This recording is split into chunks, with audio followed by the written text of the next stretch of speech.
Happy new year সবাইকে, নতুন বছরের অনেক অনেক শুভেচ্ছা জানিয়ে শুরু করছি আজকের নতুন ব্লগ। আশা করছি আপনারা যে যেখানে আছেন ভালো আছেন, সুস্থ আছেন। আজকে তো বছরের প্রথম দিন। আজকে যা শীত পড়েছে, শীতের জন্য এই যে সোয়েটার পরে ঘুরে বেড়াচ্ছি। আর বাহিরের ওয়েদারটাও তেমন একটা ভালো না। দেখা যাক দুপুর টাইমে কি জানি রোদ উঠে নাকি উঠে না। আর আজকে তো এক তারিখ, তো কালীবাড়িতে সব সময় 1 তারিখে, জানুয়ারি মাসের 1 তারিখে নীলাকীর্তন হয়। দেখা যাক আজকে যাই কি না যাই। যদি এমন ঠান্ডা থাকে তাহলে যাব না, ঠান্ডায় ঘর থেকে বেরোতে ইচ্ছা করে না। এখন যাব যে খাওয়া দাওয়া করবো আগে, তারপর যদি আবার ঠান্ডা লাগে আবার ল্যাপের তলে যেয়ে বসে থাকবো। আজকে আমার নতুন বছরে এই কাজ। আজকে মা বলেছে বেশ একটা কিছু মানে রান্না নেই, যা আছে তাই খাবো, তার জন্য কাজও নেই, তো আমি ল্যাপের তলে ঢুকে আবার বসে থাকবো। আজকে সকাল সকাল দাদা দুধ নিয়ে এসেছে, মানে দাদুদের বাড়ি থেকে নিয়ে এসেছে, আর এসেই বাইরে রেখে দিয়েছে, যে উঠানে রেখে দিয়েছে। আর আজকে মোটামুটি ভালোই ঠান্ডা দেখা যাচ্ছে, মানে কুয়াশা পড়ছে। একটা পাখি উড়ে এসে বসলো, এই না কয়েকটাই পাখি এখানে উড়ে এসে খেলা করছে। এখন এগুলোকে এই যে ফ্রিজে ভরতে হবে। কোথায় যে ভরবো, খুলে দেখি জায়গা আছে কিনা। খুলতেও পারছি না, এখানে খানিকটা ভরে রাখি। ফ্রিজে দুধ রেখে এখন চলে এসেছি মাকে রুটি মেখে দিতে। আমি মাখছি আর ওই যে মা এখানে রুটি বানাচ্ছে।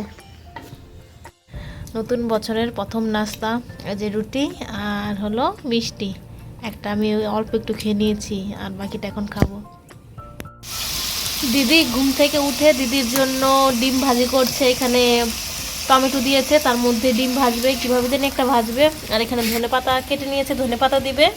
আর এখানে রুটি এই বের করেছি, রুটি খাবে। আমিও অবশ্য সকালে রুটি খেয়েছি, কিন্তু ডিম দিয়ে খাইনি, মিষ্টি দিয়ে খেয়েছি। ওই যে একটা ডিম ছেড়ে দিয়েছে, এখন আর একটা দিচ্ছে। নতুন বছরের হেলদি ব্রেকফাস্ট, এটা হচ্ছে আমার নিউ ইয়ার রেজুলেশন, বুঝলেন তো? প্রতি বছর প্রতি বছর না, প্রতিদিন খাবি। সেটাই তো, আগে খাই, আগে বছরের প্রথম দিনটা তো শুরু করি, তারপর বাকি দিনগুলো দেখা যাবে পরেতে। এখন আমি বাকি দিন নিয়ে চিন্তা ভাবনা করতে পারছি না। দিদি ডিম ভাজি করতে করতে আমি চলে এসেছি ঘরে। এখন সমস্ত ঘর ঝাড়ু দিব। আজকে আমাদের কিছু রান্না বান্না নেই, কালকে দিদি যা রান্না করেছে তাই খাবো। আর শুধু ভাত রান্না হবে, আর বোধহয় কি জানি আমার এখানে সাদা হয়ে রয়েছে কেন জানি না। আর ধনে পাতা ভর্তা করা হবে। দিদির ডিম ভাজা করা শেষ। এখন এখানে ভাজাটা কি কালারফুল হয়েছে না? হ্যাঁ, তাও তো হবেই, অনেক কিছু দেওয়া হয়েছে। তো এখন এই ডিম ভাজা অর্ধেকটা আমাকে দিবে, অর্ধেকটা তুই খাবি নাকি? খাবো এই দিয়ে, কি জানি, রুটি দিয়ে। হ্যাঁ রুটি দিয়ে। আর আমি এমনি এমনি খাবো, আমি তো এখন আর রুটি খাবো না। তো এখন ডিম ভাজিটা খাই তাহলে। আমার ডিম খাওয়া শেষ, ভালোই হয়েছে। এখন দিদি খাচ্ছে। কেমন লাগছে তোর? ভালো, অনেক টেস্টি হয়েছে। প্রতিদিন খাবি? আমি খাবো। তো দেখা যাক কতদিন খেতে পারি নাকি। খেতে পারবো, প্রতিদিন খেতে পারবো। প্রতিদিনই খেতে পারবি? প্রতিদিন ভালো লাগবে? তাও ঠিক কথা, প্রতিদিন তো আর ভালো লাগে না। আচ্ছা, এরকম ভাবে ডিম ভেজে খেলে ভালোই লাগবে, কারণ ডিম তো আমার খুব একটা খেতে ইচ্ছে করে না, বোনারও খেতে ইচ্ছে করে না। আচ্ছা, খা খা। খাওয়া দাওয়া করে এখানে দুধ জাল দিতে বসেছি। আজকে মা পায়েস বানাবে, নিউ ইয়ার উপলক্ষে আমরা পায়েস খাবো। এখানে বসে বসে আমি দুধ ঘন করছি, আর মা এখানে চাল দিয়ে দুধ মানে চাল ফুটাচ্ছে দুধে চাল দিয়ে। এটা ঘন হয়ে গেলে এটাতে ঢেলে দিব। এখন বাজে সন্ধে 6টা। দিদি সেই খাওয়া দাওয়া করে দুপুরে বেরিয়েছিল, জয়দেবপুর গিয়েছে। কি কিনেছে, এই যে এক জোড়া জুতা কিনেছে, সেটা আপনাদের সাথে শেয়ার করব। কিন্তু এসে আমার মাথাটা খারাপ করে দিয়েছে। কেন মা খারাপ করছিস বলতো? কেন বলতো? এই যে কিছু একটা খাবে ভেবেছিলাম, মা পায়েস রান্না করেছে, আমি তো পায়েস খেলেই চলবে, কেন আমি পায়েস খাই। দিদি তো আর পায়েস খায় না। তো দিদি বলছে কিছু একটা খাবে, কিছু একটা খাবে। তো কি খাবি? এখন এই শীতের মধ্যে মানে আমি কম্বলের, এই যে কম্বলের তলায় আছি, শুয়ে আছি, কম্বলের তলা থেকে কি বেরিয়ে এখন রান্না করতে ইচ্ছে। আজকে বাহিরে এত ঠান্ডা, এত ঠান্ডা, আমার মানে কতক্ষণ ছিলাম, কতক্ষণ 1-1.5 ঘন্টা মতো। ততক্ষণে আমার একদম নিঃশ্বাস আমি নিতে পারছি না, এমন একটা অবস্থা হয়ে গেছে, মানে অবস্থা খুবই খারাপ, শোচনীয়। এখন এসছি, এখন খিদে পাচ্ছে, সেটা তো একটা কথা, তার মধ্যে আবার কম্বলের তলায় ঢুকতে ইচ্ছা করছে, কিন্তু তার আগে আমার কিছু একটা খাওয়া উচিত। তো এখন যাব আমি কিছু যে একটা খাবো। দেখি কি করা যায়, তো সেটা যে করব। তার আগে আপনাদের সাথে একটু জুতোটা শেয়ার করি। হ্যাঁ, এই যে দিদি এই জুতোটা নিয়ে এসছে, এটা বাটা থেকে এনেছে, 150 টাকা দাম। তো আমরা এই সব জুতো অনেক ইউজ করেছি, এই ফিতেওয়ালা জুতোগুলো, মানে আমাদের ঘরে এই সব স্যান্ডেল প্রচুর আছে, এই ফিতে নষ্ট হয়ে গেছে।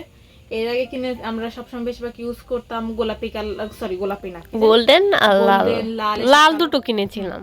এটা হচ্ছে এবার নিয়ে এসছে গোলাপি কালার, এই প্রথম গোলাপি কালার মনে হয় বেরিয়েছে, এর আগে আমি গোলাপি কালার দেখিনি। তো এই জুতোগুলো অনেক সফট, ঘরে ইউজ করে অনেক আরাম। ঘরে কেন বাইরে পড়লেও না এই জুতোগুলো খুব ক্লাসি লাগে আমার Classy কাছে। লাগে, মানে বেশি দূর যাওয়া যায়, অনেক গর্জিয়াস ওকেশন ছাড়া যে কোনো সময় যাওয়া যায়।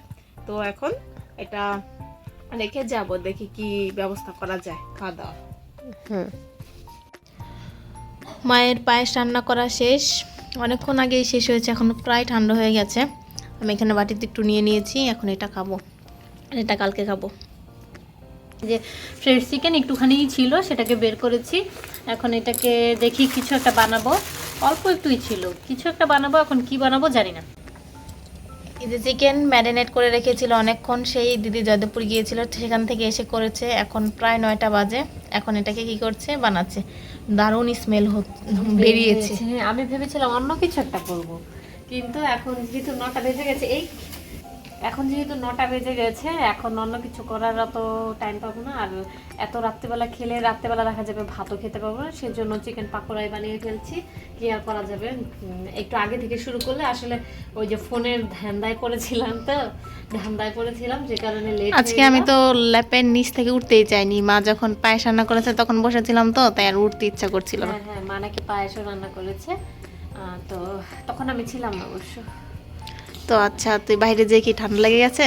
হ্যাঁ, আমার অনেক ঠান্ডা লেগে গেছে, আমি না নিঃশ্বাস নিতে পারছি না। আমি বুঝতে পারিনি বাইরে যে এত ঠান্ডা পড়েছে, আর এত ঠান্ডা লাগবে আমি সেটাও বুঝতে পারিনি। তো ওই যে তেল দিয়ে দিলাম। আচ্ছা, ভাজ পরে হ্যাঁ, দেখা এখন হবে। ঝটপট করে ভেজে ফেলি। দিদির চিকেন পাকোড়া আজকে অনেক। চিকেন পাকোড়া না, এগুলো হচ্ছে চিকেন কি ফিঙ্গার। চিকেন ফিঙ্গার, হ্যাঁ। ওর চিকেন ফিঙ্গার। তো এখানে বেশ কিছু হয়ে গেছে, মানে আজকে বেশ একটা পোড়া ভাজেনি, আর এখানে একটু বাকি রয়েছে, 3 পিস মতো বাকি 3 আছে। পিস বাকি রয়েছে। আর কড়াইতে বেশ কিছু পিস আছে, 3-4 পিসই হবে, তো 5 হয়ে piece গেলেই মতো হয়ে যাবে। হ্যাঁ, দিদি ভাজছে আর আমি খাচ্ছি। এই যে পাকোড়ার সাইজ লম্বা লম্বা কি একটা বানিয়েছে। আমি বলেছিলাম একবার যে এখন আর ভাজতে হবে না, কালকে ভাজিস, মানে পরে ভাজতে, কিন্তু ভাত হয়ে গেছে, এগুলো খেলে এখন তার ভাত খেতে পারবো না। তবে ভাবছে এখন কি করব, আমি বসে বসে খাচ্ছি। ভালোই হয়েছে এমনিতে। এটা অনেক দিন পুরনো চিকেন, কিন্তু বোঝাই যাচ্ছে না এতটা জুসি হয়েছে। একটু ধনে পাতা দিলি না, মনেই ছিল না ধনে পাতা। এখন তো শীতের দিন, সব কিছুতে ধনে পাতা চলে, তো ধনে পাতা দিলে হেভি হতো। এখন হেভি হয়েছে, কিন্তু ধনে পাতা দিলে একটা স্মেল আসতো, সুন্দর ভালো লাগতো। এভাবেই খেয়ে খাবো না করেও অনেক খেয়ে ফেলেছি। আজকের গুলো এত জুসি হয়েছে, মানে বেস্ট হয়েছে। এতদিন পুরনো চিকেন এত ভালোভাবে বুঝতে পারিনি। তো এখন খাওয়া দাওয়া করে কি আর করবো, শুয়ে থাকবো। যে কি যেন একটা বলতে নিয়েছিলাম, ভুলে গেছি। তো আর নতুন বছরের প্রথম দিন কাল কীভাবে কেটেছে অবশ্যই কমেন্টস করে জানাতে পারেন।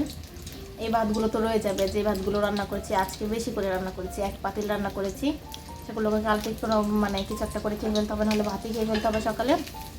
তো ভিডিওটা আমি মানে পাকোড়া খেয়ে যে শুধু ঘুমিয়ে পড়বো, ভাত আর খাবো না। আর আজকের সাইজটা একটু অন্যরকম হয়েছে, কিন্তু খেতে হেভি হয়েছে, দুর্দান্ত হয়েছে। দিদির কাছে ভালো লেগেছে, আমার কাছে ভালো লেগেছে। তো ভিডিওটা আমি আজকে এখানেই শেষ করছি। যদি কিছু ভালো লাগে লাইক কমেন্ট শেয়ার করবেন। দেখা হচ্ছে পরবর্তী কোনো ভিডিওতে, ততক্ষণ ভালো থাকবেন, সুস্থ থাকবেন। Tata, good night. আমরা খেতে ডেকুর চলে এসেছে, তো টাটা, গুড নাইট।